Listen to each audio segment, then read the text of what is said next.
The HOA meeting room was packed with folding chairs and neighborhood tensions. It was supposed to be routine, a discussion about parking violations, lawn care, maybe someone complaining about barking dogs again.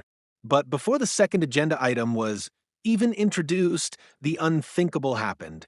A deafening bang cut through the air like a whip. At first, I thought someone had dropped something, until I saw my daughter stumble backward, clutching her chest, eyes wide in disbelief. The sound of her body hitting the floor still echoes in my mind, like a nightmare on loop. Chaos erupted. Some screamed, others froze, and in the center of it all, Karen stood trembling with a pistol in her hand, fingers still wrapped tightly around the grip, lips shaking. Her voice cracked through the silence. She was coming at me. I had to do it. It was self-defense. But my daughter, my 17-year-old little girl, had done nothing but speak up. Her blood began to spread across the sterile linoleum floor as I lunged toward her, my knees giving way beneath me as I screamed her name. No one moved to help.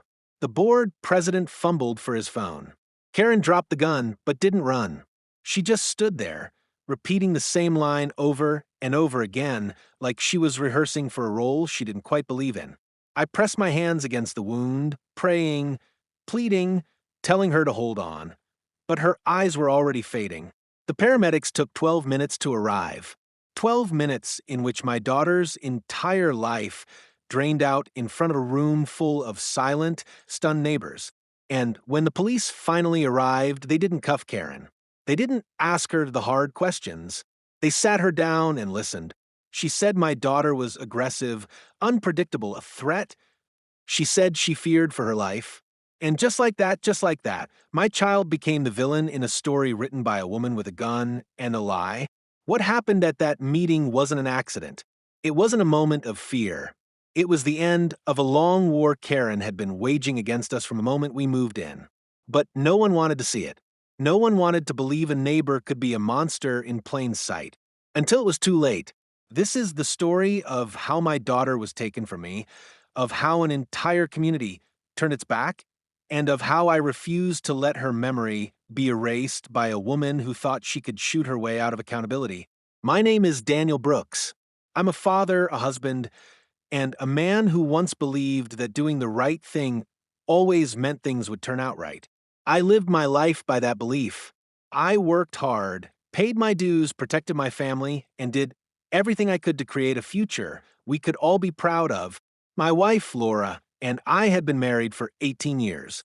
We built our lives slowly, brick by brick, weathering storms most couples would have broken under. From financial setbacks to personal loss, we held each other through every one of them. But through it all, the one light that never dimmed in our lives was our daughter, Emily. Emily was 17 when she was taken from us. But in those 17 years, she lived a life fuller than most people ever do. She had this way of lighting up a room, not with volume or force, but with an honest, steady warmth. People listened when she spoke, because she made them feel seen. She wasn't loud, but she was bold. Not aggressive, but courageous. The kind of girl who stood up when others stayed quiet. She loved poetry, baked the world's messiest cookies, and dreamed of studying journalism so she could speak up for the voiceless. I always used to joke that she had the heart of a lion and the manners of a saint. She was my miracle, and I don't say that lightly. We hadn't always lived in the kind of neighborhood where HOA meetings even existed. For most of Emily's childhood, we lived in a small 2-bedroom apartment on the east side of town near the freeway. It wasn't glamorous, but it was home. I worked nights as a warehouse supervisor, and Laura taught special ed at the local public school. We scraped by, saved every penny, and told ourselves we were building toward something better. Emily never complained, not about the noise, the cramped space, or the secondhand books. She made the best out of everything. Then, about 2 years ago, life finally gave us a break.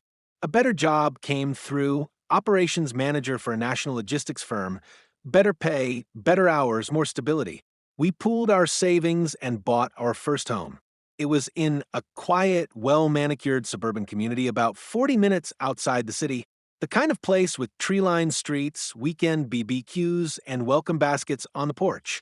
It felt like the American dream we'd been chasing our whole lives. Emily was thrilled. She loved the idea of a backyard, of having her own room with sunlight pouring in, and maybe, just maybe, a dog someday. We moved in that spring. The neighbors seemed polite, a bit reserved but not unkind. We were the only mixed-race family on the block. Laura's white, I'm black, and while we noticed a few lingering glances at first, we brushed it off as adjustment. The HOA, we were told, was very hands-on, but nothing to worry about if you follow the rules. We were rule followers by nature. We didn't mind. In fact, I attended the first HOA meeting out of a sense of civic duty. I wanted to make a good impression, to be part of the community. That's when I first met Karen. Her real name was Karen Whitmore. A woman in her mid-50s, divorced, sharp-featured, always dressed in muted blues and grays that somehow made her seem colder than she already was. She was the president of the HOA, had been for years, and she made sure everyone knew it. She had this tight, forced smile that never reached her eyes, and a tone that made every sentence sound like a scolding, whether she was talking about recycling bins or fire safety protocols. When I introduced myself at that first meeting, she barely looked up. "Oh, you're the new family on Maple Lane," she said. No handshake, no welcome, just a note scribbled on her clipboard. I should have known then. The first few months were quiet. We got a few notices about the garbage can being too visible from the curb and our grass being a quarter-inch too long. Harmless, annoying things. But then Emily caught her eye. Karen seemed especially uneasy around Emily. I noticed it one Saturday afternoon when Emily was helping an elderly neighbor take in groceries. Karen was across the street, watering her roses, and she just stared. Not like a curious neighbor, but like a guard dog unsure whether to growl or bite. After that, the letters from the HOA increased, complaints about noise, even though we didn't play loud music, warnings about unauthorized gatherings when Emily had two friends over in the driveway. One letter even claimed she had been seen roaming the neighborhood after dark, Emily, who was walking our neighbor's dog at 7:30 p.m. At first, we tried to comply. We thought maybe Karen just didn't know us yet, that she was cautious or lonely or bitter, and that kindness would fix it. Emily, though, saw right through her. She doesn't hate us because of the rules, she once said. She uses the rules to hide what she really hates. I'll never forget the way she said it. Calm, not angry, just clear. Still, we tried. We attended every meeting. We helped with the HOA's spring cleanup day. We smiled, waved, gave out Halloween candy, brought cookies to the holiday potluck. But with every effort we made, Karen seemed more determined to isolate us. She had sway on the board. Others followed her lead. Whispers began about Emily being too opinionated, about us being too different, about our family not fitting in. Things escalated the day Emily spoke up at a meeting. She had noticed the HOA had denied a variance to an elderly couple to install a wheelchair ramp. She'd done her research, printed ADA compliance documents, and asked to speak. She was firm but respectful. Karen cut her off, told her she was out of line, that non-members couldn't speak. Despite Emily being a resident and 17, almost of age, Emily held her ground. The room was silent. After the meeting, Karen stormed out without looking at us. From that day on, it wasn't just passive-aggressive. It was targeted. Aggressive notices, anonymous complaints, a fine for a mailbox that wasn't regulation height. And Emily? She didn't back down. She became more involved. She started drafting letters for other neighbors who were afraid to speak up. She started using her voice, and Karen, I believe, saw that as a threat. I used to think we were safe in that neighborhood, that we'd made it out of the struggle, found peace, and given our daughter a better world. I see now, we walked into something much darker. Something that hid behind manicured lawns and HOA bylaws. Something that was watching, waiting, and ready to strike the moment we stopped being silent. And we weren't going to stay silent anymore. The first real sign of trouble came 6 weeks after we moved in. It was a crisp Saturday morning, the kind of day that makes you feel grateful to be alive. Birds were chirping, Emily was helping me rake leaves, and Laura was inside baking banana bread. It was our version of peace, until Karen appeared on the sidewalk, clipboard in hand and lips pressed into a disapproving line. Without so much as a hello, she pointed at our garbage bins. Those need to be brought in by 8 a.m. the day after collection, she said flatly. It's 8:17. I offered a polite smile. We were just finishing up yard work, thought we'd take them in after. She didn't respond, just scribbled something on her pad and walked away. No eye contact, no welcome, just that same tight-lipped scowl. I dismissed it at the time. Everyone has their quirks, right? Maybe she was just particular about rules. But that was the start of a pattern, one that quickly began to suffocate every aspect of our new life. Over the next few weeks, the notices started arriving. A warning about Emily's car being too close to the curb. A citation for a garden gnome in our front flower bed. Apparently, it violated uniform aesthetic guidelines. A formal complaint about the color of our door wreath. Too bright and not in the community palette. It would have been laughable if it hadn't been so consistent. At first, we played along.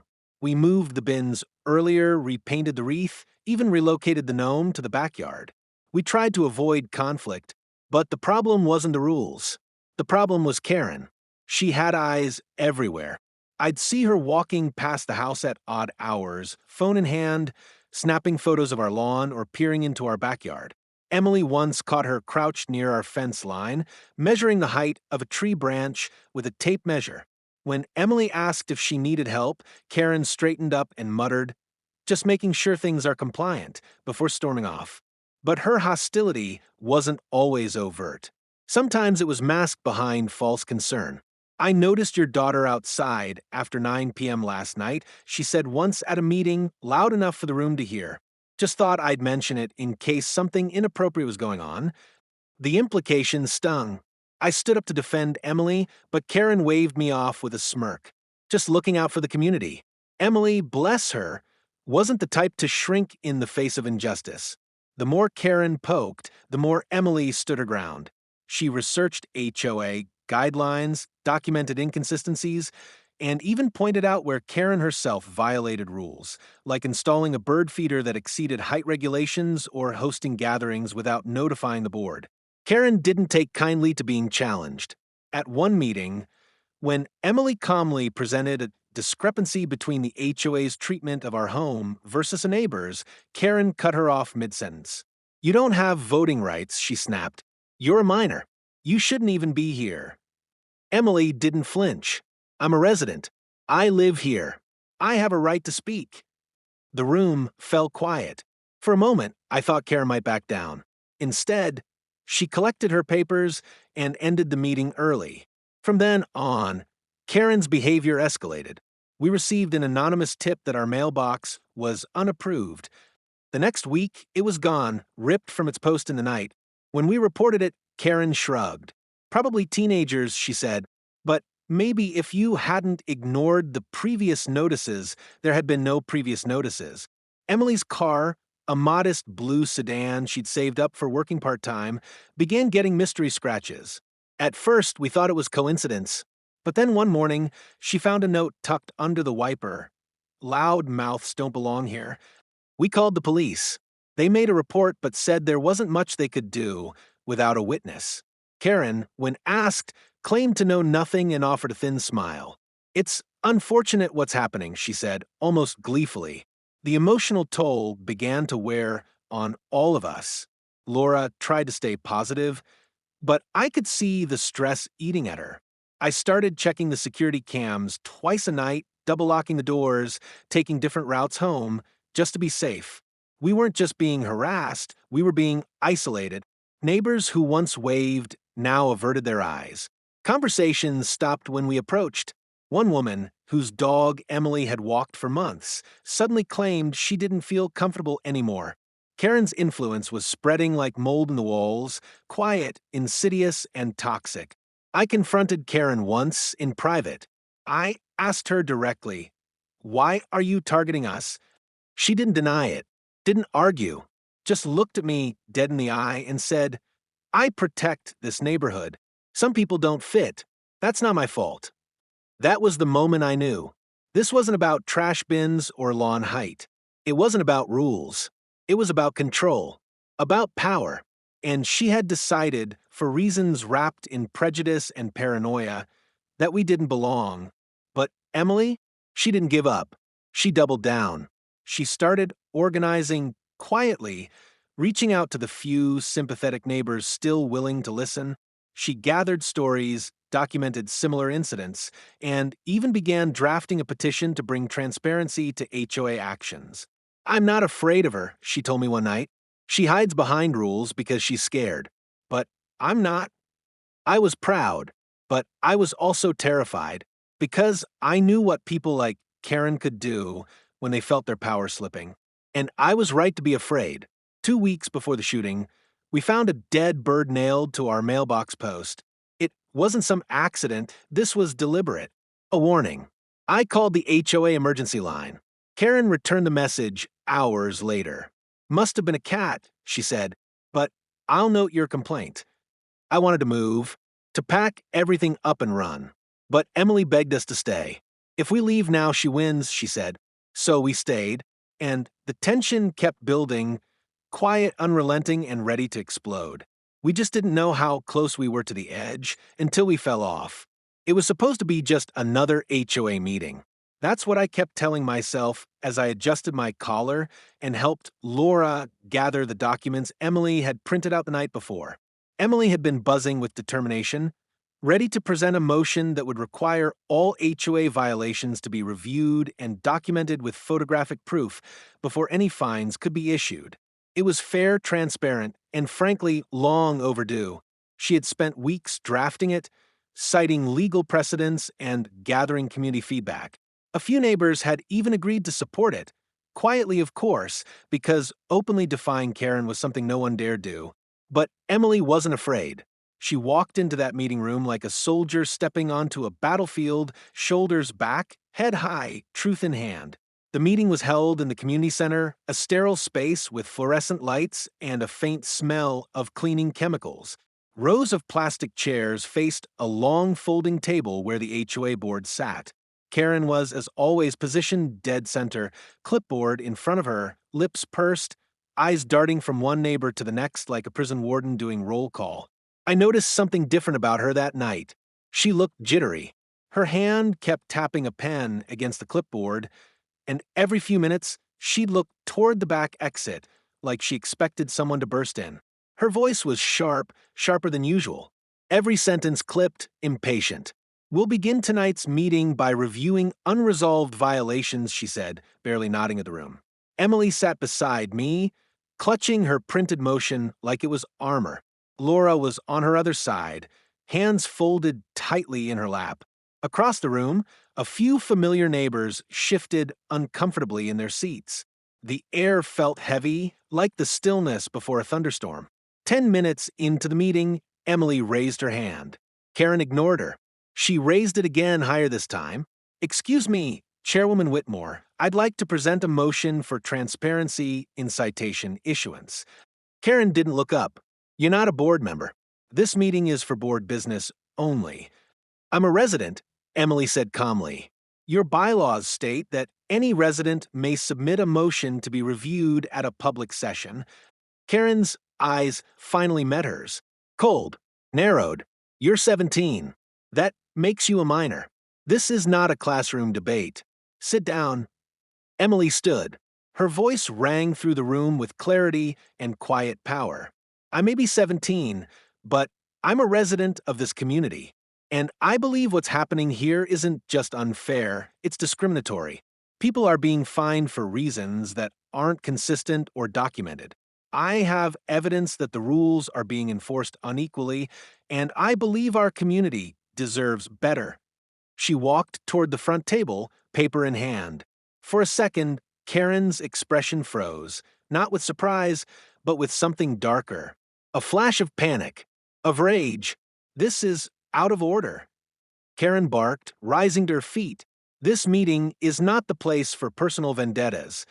"It's not a vendetta," Emily said. "It's accountability." That word seemed to pierce something in Karen. She reached into her handbag, her ever-present beige leather tote that rarely left her side. I thought she was going for her gavel or maybe her phone. Instead, she pulled out a small black pistol. The room gasped. It didn't seem real at first. I heard Laura's breath catch beside me, and I instinctively stepped forward, reaching for Emily. But Emily didn't move. Her voice wavered but didn't break. "Is that supposed to scare me?" she asked. Karen's hands trembled. "I told you to sit down." Several people in the audience stood up, shouting. Someone called out, "Karen, put the gun down." Another screamed, "What the hell are you doing?" But Karen's eyes were locked on Emily. "You don't belong here," she said, voice trembling. "You people, you're kind. You don't get to come into my neighborhood and tell me how to run it." My blood ran cold. Time slowed. Emily took one step back, hands raised. "I'm not a threat," she said, her voice barely above a whisper. "You don't have to do this." I moved. Fast, but not fast enough. The gun went off. A single crack tore through the room like a whip. Emily jerked backward. The papers she held fluttered to the floor like dying leaves. She stumbled, then collapsed. For a moment, I didn't hear anything. Not the screaming, not the footsteps, just the sound of my heart crashing in my ears.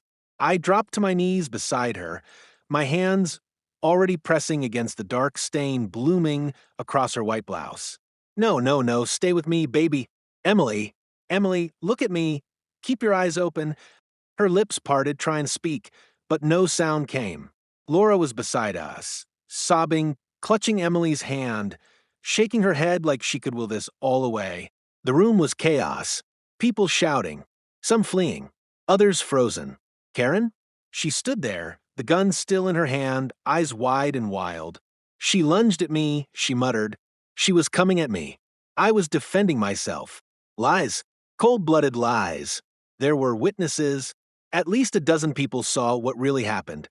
They saw a girl speaking with dignity and a woman unraveling in front of them. But still, no one moved to stop her. It took 11 minutes for the police to arrive. During that time, I did everything I could. CPR, pressure, prayers. But her breath was shallow, her gaze distant, her hand in mine slowly losing its grip. The medics carried her out, still alive. Barely. Karen was taken aside, but she wasn't cuffed. She wasn't even taken to the ground. Instead, she was seated in a corner, given water, spoken to calmly. When we tried to speak, we were told to remain calm. When we shouted that she had shot our daughter, we were told there would be an investigation. And when Karen claimed she acted in self-defense, they didn't question it. The narrative had already begun forming. A teenage girl, loud, defiant, threatening, a middle-aged white woman, scared, cornered, armed. And just like that, Emily became the aggressor. Even as she lay in emergency surgery, even as we prayed she would make it through the night, even as the truth cried out from every voice in that room. It didn't matter, because Karen had fired the shot and the system had already started covering the echo. What happened in that HOA meeting wasn't an accident. It was the violent culmination of months of harassment, prejudice, and fear disguised as policy. And it nearly took our daughter from us. Nearly. Emily survived, but the bullet that tore through her shoulder damaged her lung and fractured her collarbone. The doctors said if it had been 1 inch to the left, she would have died instantly. She spent 12 days in intensive care, weeks unable to speak, months in recovery. And while she fought for her life, Karen walked free, claimed she was traumatized, hired a lawyer, filed for a restraining order against us. But we weren't done. This story didn't end in that meeting room. It started there. And what came next was a fight not just for justice, but for the truth. For Emily. For every family that's ever been silenced. For every voice that dared to rise, only to be met with a gun. Because if they thought a bullet would stop us, they forgot who they were dealing with. The ambulance's sirens wailed through the night like a wounded animal. But inside the vehicle, everything was unnaturally quiet. I sat with Emily's blood staining my hands, watching the rise and fall of her chest, desperate for every breath. Laura sat beside me, her face pale, her fingers trembling as she clutched Emily's shoe like it was the only thing tethering her to reality.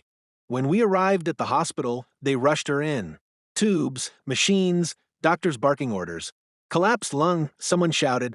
Massive blood loss. I remember signing forms I couldn't read, answering questions I couldn't hear, and then we waited. For hours. It felt like we were trapped in a void between life and death, truth and lies, justice and betrayal. When the police finally showed up at the hospital to take our statements, they didn't offer comfort. They didn't even look at us like victims. Just calm, procedural questions, like we were suspects being ruled out. How far was your daughter from the shooter when the firearm was discharged? Had she ever had conflicts with Ms. Whitmore before? Was she known to be emotionally volatile? Emotionally volatile. That phrase lit something inside me. My daughter had been calm, composed, articulate, even in the face of a loaded weapon. She had stood her ground not with fists, but with facts.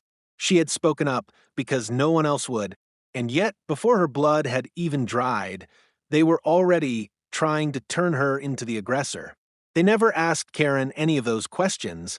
Back at the HOA meeting room, Karen was being treated more like a grieving relative than a shooter. She sat calmly with a blanket around her shoulders, sipping bottled water as an officer gently took her statement. According to several neighbors, her version of events went like this. Emily lunged at me. She was shouting. I feared for my life. I acted in self-defense. No mention of the gun she brought. No mention of her months of harassment. No mention of Emily's hands being empty, raised, defenseless. And the board? Silent. None of them stepped forward to correct the narrative. Even those who had seen it all with their own eyes avoided reporters and police alike. I cornered one of the board members, Mr. Hendricks, in the parking lot a few days later. A man who had always smiled at Emily, who had thanked her once for helping his wife after a fall. Tell him what you saw, I pleaded. You know she didn't attack anyone. You know Karen snapped. He looked down, shifted his feet. I didn't see everything. It all happened so fast. I don't want to get involved. Didn't want to get involved. Emily spent the next 12 days in the ICU, breathing through tubes, unable to speak. She survived by inches. The bullet had torn through her shoulder, shattered part of her clavicle, nicked her lung. She would never regain full range in her right arm. But she was alive, and that was enough for now. While she recovered, Karen went back to her life. She wasn't arrested. She wasn't charged. In fact, 5 days after the shooting, we received a letter from HOA. In light of recent events, the HOA board has temporarily suspended your family's voting privileges pending the outcome of the investigation. Furthermore, we request that your daughter not attend future public meetings due to safety concerns. Safety concerns. They were treating us like the threat. We tried to push for justice. We called the police daily. We hired an attorney, submitted the testimonies of 2 neighbors who were willing to speak, barely, one anonymously, the other off the record. But the police report was already leaning in Karen's favor.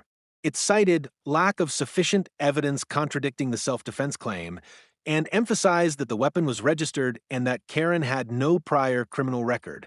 The district attorney's office declined to press charges. Their official statement?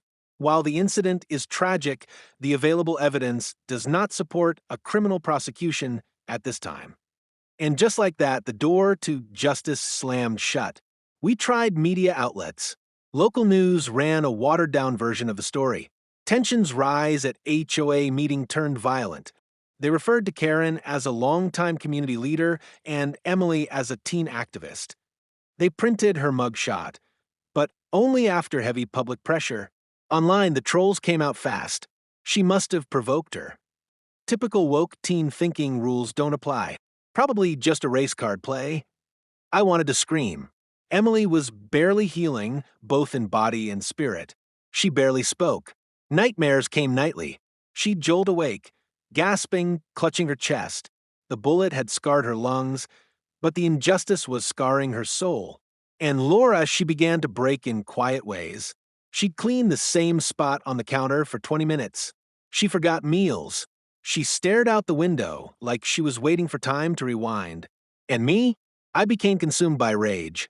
Not the kind that boils over, but the kind that simmers. The kind that eats you alive from the inside. How could a woman pull a gun in a community meeting, shoot a defenseless teenage girl, and walk away free? How could people who had seen the truth choose to remain silent? How could a system that claimed to protect us be so quick to erase our pain? Our lawyer called it community bias, said it wasn't uncommon in close-knit neighborhoods where people closed ranks to protect their own. You're outsiders to them, he said. They'll never admit they were wrong, because that would mean the danger was inside, all along. So we fought. We filed a civil suit. We launched a petition. We found an investigative journalist willing to dig deeper. But progress came slowly, painfully so. And all the while, Karen kept smiling. She resigned from the HOA shortly after the shooting, citing mental distress. Moved out of the neighborhood a few months later. Bought a condo in a nearby town. Started over. As if nothing happened. But we couldn't start over. We lived with the aftermath. With Emily's pain. With our loss. Because while our daughter survived, a part of her died that night. The part that believed in fairness. The part that believed speaking up was always the right thing. And as her parents, we had to live with the guilt of bringing her into that neighborhood, of believing we were safe, of staying silent too long. We thought the worst part would be the bullet, but it wasn't. It was watching the world pretend it never happened. For weeks after the shooting, it felt like we were screaming into a void. The legal system had failed us. The police refused to reopen the investigation. Karen had vanished into a new life, while our daughter fought to walk without pain, to sleep without waking in terror. The neighborhood, once filled with manicured lawns and block party smiles, had become a graveyard of silence. No one spoke to us. Eyes turned away when we passed. We had become the ghost story whispered behind closed doors, the family who brought drama to the HOA. But silence wasn't something we could accept. Not anymore. I started digging. At first, it was just to stay sane. I went over every email, every letter from the HOA, every violation Karen had filed.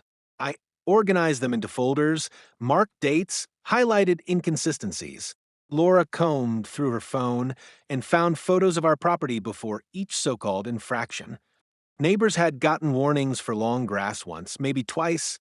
We had received 12 in 4 months. Emily, despite her pain, joined the effort. She found the HOA bylaws online and began cross-referencing every action Karen had taken. This one here, she said one night, voice faint but steady, she fined us for an unapproved planter. But there's nothing in the code about planters, just fences. She smiled, weak but proud. That smile made me believe we still had a chance. Then we got our first real break. One of the younger board members, Nadia, reached out via a burner email address. I can't stay quiet anymore, she wrote. What happened wasn't right. She attached something I wasn't prepared for, a partial audio recording from the night of the shooting. It had been taken on her phone, recording from her purse. The quality was poor, but the words were clear. Emily, I'm not a threat. Karen, you people, you're kind. You don't get to tell me how to run this neighborhood. And then the sound of a single gunshot. My hands shook as I played it again. And again. We had proof. Real, undeniable proof that Karen's motive had been soaked in prejudice, that she hadn't feared for her life, she had acted out of hate. We brought the recording to the police. They logged it, listened, nodded, but the officer's face didn't change. It's compelling, he admitted, but not enough to reopen charges. Not without a clearer view of what happened physically. Words alone won't convict. We tried the DA's office. Same answer. We sympathize with your situation, but the recording does not materially change the self-defense claim without video evidence contradicting the narrative. So we turned to the media.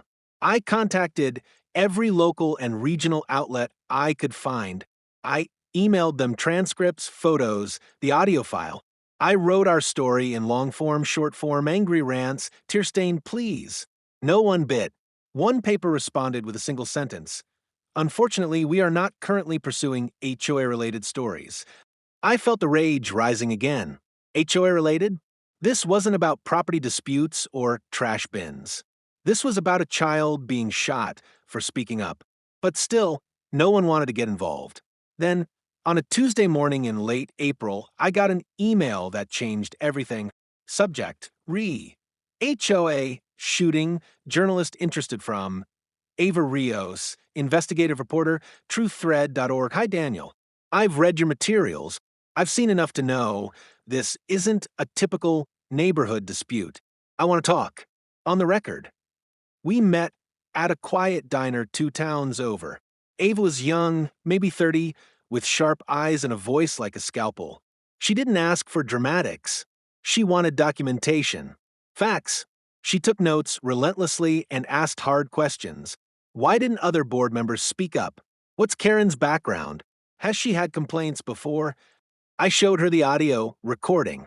Her jaw tightened. Do you have HOA emails? Any witnesses willing to go public? We have one, I said, and a second who might. Ava spent the next 3 weeks digging. She requested HOA public filings, tracked down Karen's old neighbors from her previous address, found 2 individuals who claimed Karen had filed repeated racially tinged complaints in her last HOA, mostly against immigrant families and renters. No violence, but a clear pattern of intimidation. Then came the day Karen's mask cracked. Ava confronted her outside her new condo. Karen refused to answer questions, but Ava recorded the entire exchange. When asked if she regretted what happened, Karen snapped, "I protected myself. That girl was dangerous. She disrespected me. She disrespected all of us." Ava released the full investigation on a Thursday. The story was titled, HOA President Shot Teen Overruled Dispute, No Charges Filed. It exploded. Within 24 hours, the article had over 200,000 shares. National outlets picked it up. The hashtags #JusticeForEmily and #HOA Shooter began trending. Celebrities retweeted the article. Civil rights groups contacted us, offering support, legal resources, media training. Karen's calm, carefully crafted narrative unraveled.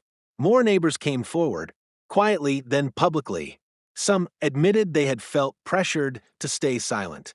Others confessed they were afraid of Karen's influence and connections. One neighbor finally said, "We thought it wouldn't matter, but now I know silence was a choice, and I made the wrong one." Ava's piece didn't just tell our story. It shattered the illusion that this was an isolated incident. It exposed a system built to protect people like Karen and ignore families like mine. With public pressure mounting, the DA's office finally agreed to reopen the case, not as a criminal trial yet, but as a grand jury review. That alone was a victory we'd once thought impossible. Emily watched the coverage from our living room, wrapped in a blanket, scars visible, but something new in her eyes. Hope. For the first time in months, she smiled with something close to peace. "I told the truth," she said quietly, "and people finally heard me." The fight wasn't over, but we were no longer alone. And Karen? She was finally being seen for what she truly was. Not a fearful neighbor, not a misunderstood leader, but a woman who used power, privilege, and fear to silence a girl who dared to speak. And that silence had finally been broken, just when we thought the media attention was the peak, when we believed the wave of support had finally turned the tide in our favor. Something unexpected surfaced, something buried deep, hidden behind bureaucratic walls and conveniently lost paperwork. But as Ava continued digging, following every thread with tireless precision, she unearthed a revelation none of us saw coming. She received an anonymous email one night from someone claiming to be a former HOA member from Karen's previous neighborhood, back before she moved to our community. Attached was a scanned document, a sealed incident report from 2011. According to the document, Karen had once drawn a weapon on a landscaper, a young Hispanic man, during a dispute over property lines. She claimed he was trespassing and acting threatening, but in reality he had simply been hired by her neighbor and was trimming shrubs that slightly crossed the property border. The police had been called. Karen's weapon had been unlicensed, She was charged with misdemeanor reckless endangerment and unlawful possession, but the charges were quietly dismissed after she agreed to relinquish the firearm and undergo court-mandated anger management. That part of her history had been sealed, never shown to the press or included in the original investigation into Emily's shooting. She had lied on her HOA disclosure forms, omitted this from her gun license application, and no one had checked. This wasn't an isolated case anymore. It was a pattern of weaponized paranoia, of racism disguised as regulation, of power used as a weapon, and actual weapons used as power. Ava published the revelation immediately. The reaction was nuclear. Public pressure surged. News outlets reran the story with the new headline, "Repeat offender? HOA shooter had prior gun incident hidden from investigators." Protests were held outside the DA's office. Civil rights lawyers demanded an official inquiry into how this record was missed. Emily's name became a rallying cry, not just for HOA abuse or suburban racism, but for the blind spots in background checks, for the holes in systems that always seemed to protect the aggressor when they looked a certain way. Then came the second blow. One of the neighbors across the street, Mr. Patel, finally came forward. Nervously, quietly, he told Ava that his home security camera, which had been pointed slightly toward the HOA meeting center parking lot, had caught part of the altercation on video. He hadn't shared it before. He'd been scared. He had a small business and worried Karen's lawyer might target him for defamation. But after the new revelations, he couldn't live with the silence. The footage didn't catch the gunfire, it was too far. But it clearly showed Emily standing still, papers in hand, as Karen reached into her bag, pulled the gun, and raised it without provocation. There was no lunge, no attack, only a calm teenage girl exercising her voice and a woman unraveling in full view of the lens. It was the last piece we needed. Within 72 hours of submitting the footage to the authorities, the grand jury convened. And this time, the system could no longer look away. The case was reopened. Karen Whitmore was indicted, and for the first time since that terrible night, justice began to stir. If I could turn back time, I would have taken every red flag more seriously. I would have fought louder sooner. I would have pulled Emily out of that HOA, meeting the moment Karen looked at her with that flicker of hate. I would have wrapped my arms around my daughter and told her the world didn't deserve her courage. Not yet. Not the way it was. But I can't turn back time. None of us can. We can only move forward, with scars, with grief, but also with truth. Emily survived, not just physically, but emotionally. It took months of therapy, sleepless nights, and quiet days filled with tears and questions no one should have to ask at 17. But she made it. She's walking again, speaking again, writing again. And this fall, she'll be starting college, majoring in journalism. She told me, if I survived a bullet for using my voice, I might as well keep using it. That's who she is. That's who she's always been. Laura and I still live in the same house. We thought about moving, about leaving the neighborhood behind. But Emily said, why should we leave? We did nothing wrong. And she was right. We didn't move in to start a war, but we're not running from one either. Karen Whitmore is awaiting trial now, indicted on multiple counts, including aggravated assault with a deadly weapon, perjury, and reckless endangerment. For the first time, she'll face a courtroom that won't be swayed by her title or her clipboard. She'll face evidence, witnesses, truth. But the fight for justice didn't end with her arrest. It never does. Because for every Karen, there's a system that let her thrive. A silence that protected her. A neighborhood that stayed neutral until neutrality became complicity. And that's what we need to change. Not just people, but the comfort zones that let people like her exist unchecked. Justice doesn't always come easy. It doesn't come fast. And sometimes it doesn't come in the form we want. But truth always matters, even if it's inconvenient, even if it takes everything we have to uncover it. If you're watching this and you've ever been silenced, pushed aside, told your voice doesn't matter, let me tell you now, it does. It always has. My daughter used her voice, and though it nearly cost her everything, She lit a fire that refused to go out. So speak. Stand. Don't wait for permission. Be louder than fear. Because one voice, brave, clear, and relentless, is sometimes all it takes to break the silence. If this story moved you, don't stay silent. Share it. Comment. Let the world know that injustice hides in plain sight, and only truth brings it to light. We're not just telling stories, we're exposing realities. Bell subscribe to our channel, HOA Denied Access, where every video uncovers the hidden battles behind closed community doors. Because silence protects the powerful, but your voice can protect the truth. Let's make sure Emily's story is never forgotten, and no other family has to live this nightmare again. Stand with us. Speak with us. Fight with us.